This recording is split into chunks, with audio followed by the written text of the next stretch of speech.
রাশিয়ার নতুন হামলা কি ইউক্রেনকে বড় চাপে ফেলতে চলেছে? কারণ আবারও ইউক্রেনীয় এলাকা দখলের দাবি করেছে রাশিয়ার সামরিক বাহিনী।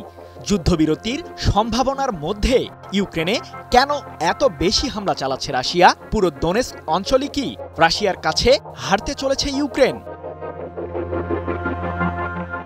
রাশিয়া ইউক্রেন যুদ্ধের ময়দানে শান্তি ফেরাতে যখন মিত্র দেশগুলোর সাথে দফায় দফায় বৈঠক করতে ব্যস্ত সময় পার করছেন ইউক্রেনের প্রেসিডেন্ট ভলোদিমির জেলেনস্কি, ঠিক তখনই সামরিক সংঘাত বৃদ্ধি করলেন রুশ প্রেসিডেন্ট ভ্লাদিমির পুতিন।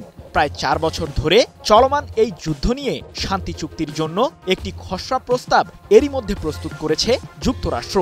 যদিও ইউক্রেন ও ইউরোপীয়রা সেই প্রস্তাবকে একপাক্ষিক আখ্যা দিয়ে প্রত্যাখ্যান করেছে।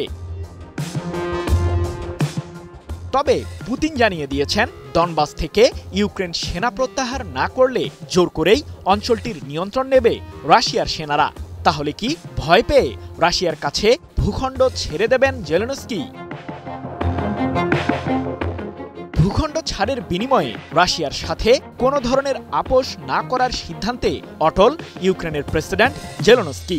এমন পরিস্থিতিতে অবশ্য নিজের লক্ষ্য বাস্তবায়নে এক পাও পিছু হটেননি পুতিন। এবার ইউক্রেনের খারকভ এবং দোনেস্ক অঞ্চলের ২টি এলাকা দখলের দাবি করেছে রুশ সামরিক বাহিনী। সম্প্রতি রাশিয়া কিনঝাল ক্ষেপণাস্ত্র এবং আত্মঘাতী ড্রোন দিয়ে ইউক্রেনের গুরুত্বপূর্ণ অবকাঠামো লক্ষ্য করে হামলা চালিয়েছে। রাশিয়ার সামরিক বাহিনীর দাবি, তারা দোনেস্ক অঞ্চলের দিমিত্রিভ এলাকা দখল করেছে। এছাড়াও গ্রিনিশো নামে আরেকটি এলাকাতে ইউক্রেনের সামরিক বাহিনীকে ঘিরে রেখেছে পুতিনের বাহিনী। এসব এলাকাতে থাকা ইউক্রেনের সামরিক ঘাঁটি এবং জ্বালানি ডিপোগুলোতে হামলারও দাবি করেছে রাশিয়া। এক প্রতিবেদনে বিষয়টি নিশ্চিত করেছে ব্রিটিশ বার্তা সংস্থা রয়টার্স। যদিও ইউক্রেনের সামরিক বাহিনীর অপারেশনাল কমান্ডের দাবি অনেকটাই ভিন্ন। জেলেনস্কির বাহিনী পোক্রোভস্ক শহরের কেন্দ্রস্থলে অবস্থান করছে, সেই সাথে মিরনোগ্রাদে নিজেদের প্রতিরোধ ঢাল বজায় রেখেছে ইউক্রেন, এমন দাবিও করেছে দেশটির সামরিক বাহিনী। ইলেকট্রা রেফ্রিজারেটর, খাবার তাজা তো জীবন তাজা।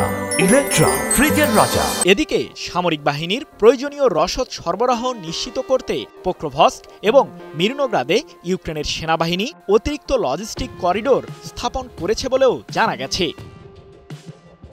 সৃজন মাহমুদ, নিউজ 24।